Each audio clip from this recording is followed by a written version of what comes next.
Today we will discuss about terminologies of accounting like business transaction, debtors, creditors, capital, drawing, income, expenditure, profit, gain, loss.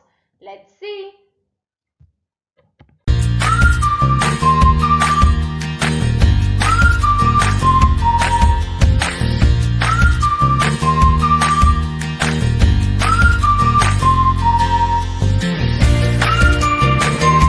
First one, business transaction.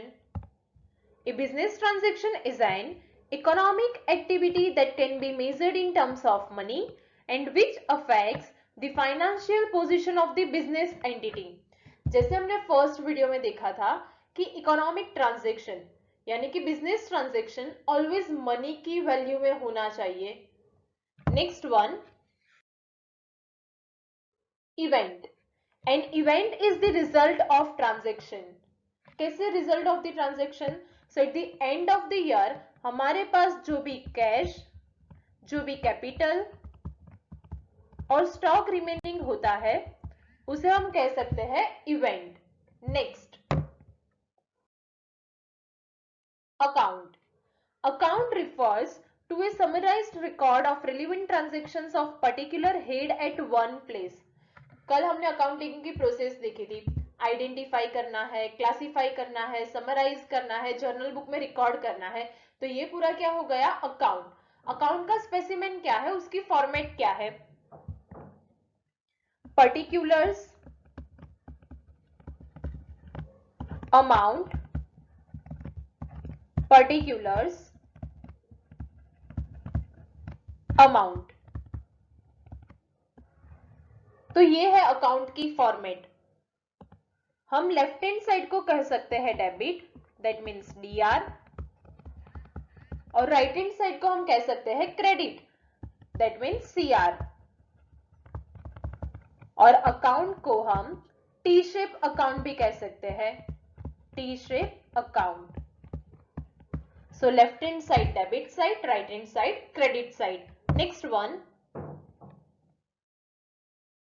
capital. Amount invested by owner in the firm is known as capital. Firm में जो भी owner capital लेके आता है, जो भी amount लेके आता है, उसे हम कहते हैं capital. It is the amount with the help of which goods and assets are purchased in the business. वो कैपिटल की हेल्प से हम बिजनेस के लिए गुड्स और जो भी सर्विसेज है या जो भी असेट्स है वो हम बिजनेस में परचेज करते हैं. नेक्स्ट वन देखते हैं, drawing. The money or goods withdrawn by owner from business for personal use, it is known as drawing.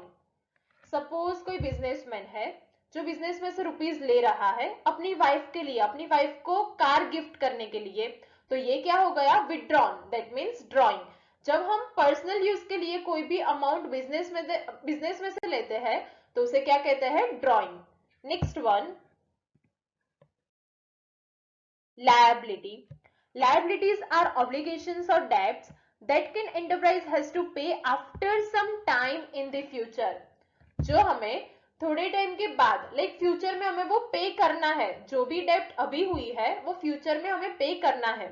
Liabilities can be divided into two parts, current liabilities and non-current liabilities.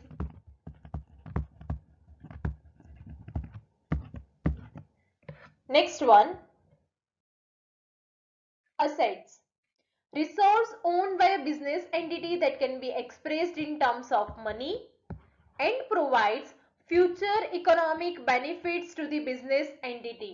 Assets क्या है कि जो हमें future के benefits देती है. Short term भी होती है, लॉन्ग टर्म भी होती है. टेंजिबल असेट्स है, इंटेंजिबल असेट्स है. टेंजिबल असेट्स यानी हम उसे टच भी कर सकते हैं, like building. And intangible assets like जिसको हम सिर्फ फील ही कर सकते हैं, for example goodwill. Next one, receipt. Revenue receipt और कैपिटल रिसिप्ट. रेवेन्यू रिसिप्ट जो बार बार होती है, शॉर्ट टर्म होती है, और कैपिटल रिसिप्ट जो लॉन्ग टर्म होती है. दैट मीन्स रेवेन्यू रिसिप्ट को रिकरिंग नेचर कहते हैं क्योंकि वो बार बार होती है. कैपिटल रिसिप्ट रिसिप्ट को हम कहते हैं नॉन रिकरिंग नेचर। ये स्मॉल अमाउंट है रेवेन्यू रिसिप्ट की, कैपिटल रिसिप्ट की बिग अमाउंट है। फॉर एग्जाम्पल कमीशन रिसीव्ड और रेंट रिसीव्ड वो रेवेन्यू रिसिप्ट है, और bank loan and sale of fixed assets वो कैपिटल रिसिप्ट है। Next one, expenditure, spending money or incurring liability for acquiring assets, goods or services is called expenditure। Business में जो भी goods लाने के लिए, सर्विस करने के लिए या फिर कोई भी असेट्स को परचेज करने के लिए जो भी अमाउंट देनी पड़ती है उसे हम क्या कहेंगे? Expense, expenditure. Next term, expenses। Expenses is the cost incurred in producing and selling the goods and services। जो भी कॉस्टिंग प्राइस है, जो भी सेलिंग प्राइस है, जो भी हम असेट्स लाने के लिए स्पेंड कर रहे हैं मनी, उसे हम क्या कहेंगे? Expenses. Next term, income. Income को हम एक एग्जाम्पल के साथ समझेंगे। सपोज मेरे पास रेवेन्यू है 2,50,000 और एक्सपेंसेस है 2 लाख, तो मैं इनकम कैसे फाइंड आउट करूंगी? Revenue minus expenses, 2,50,000 minus 2 lakh, तो मेरा प्रॉफिट हुआ, दैट मीन्स मेरी इनकम हुई 50,000 rupees. So revenue minus expenses. Next term, profit. It is the excess of total revenues over total expenses of a business enterprise of an accounting period। जो भी revenue और जो भी expenses हो रहे हैं उससे सरप्लस अमाउंट जो हमें मिल रही है उसे हम कहेंगे profit. Next term, gain. In non-recurring profit from events such as sale of fixed assets is called gain। Goods से हमें जो प्रॉफिट हो रहा है उसे हम प्रॉफिट कहेंगे, लेकिन असेट्स से जो हमें अमाउंट मिल रही है उसे हम क्या कहेंगे?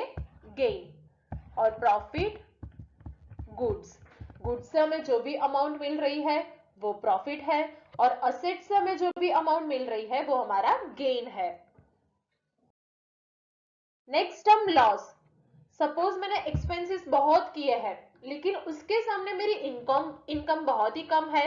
फॉर एग्जाम्पल मेरे एक्सपेंसेस है 2,50,000 और मेरी इनकम है 2 लाख, तो यहाँ पे मुझे क्या हो गया? 50,000 का लॉस, क्योंकि मेरे एक्सपेंसेस ज्यादा है और मेरी इनकम कम है। अगर आपको कोई भी डाउट है तो आप कमेंट सेक्शन में लिख सकते हैं। Thank you for watching. Please like, share and subscribe. Bye.